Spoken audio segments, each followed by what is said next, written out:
आज आपण मुंबईला भारताची आर्थिक राजधानी म्हणतो, पण 1850च्या काळामध्ये या शहराचा, या मुंबईचा फायनान्शियल बेस एका मराठी माणसाने तयार केला होता, ज्यांचं नाव होतं जगन्नाथ उर्फ नाना शंकर शेठ.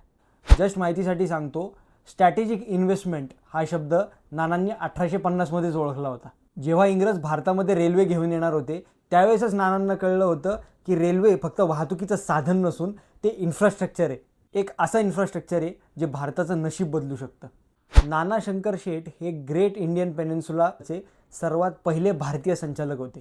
संचालक म्हणून त्यांनी फक्त सल्ला न देता स्वतः एक मोठी आर्थिक गुंतवणूक केली, ज्यामुळे भारतीयांचा रेल्वेवर हक्क निर्माण झाला. त्यांचा बिझनेस पोर्टफोलिओ इथेच थांबत नाही. व्यापारासाठी भांडवल लागतं हे त्यांना माहिती होतं. हे ओळखून त्यांनी बँक ऑफ वेस्टर्न इंडिया स्थापन करण्यात पुढाकार घेतला. नाना शंकर शेठ हे त्या काळच्या मराठी उद्योजकांपैकी एक सर्वात मोठं नाव आहे. अजून अनेक मराठी बिझनेस टायटन्सबद्दल आपण बोलणार आहोत, पण तोपर्यंत ही रील आवडली असेल तर नक्की लाईक करा, कमेंट करा आणि जस्ट माहितीसाठी तुमच्या मित्रांसोबत नक्की शेअर करा.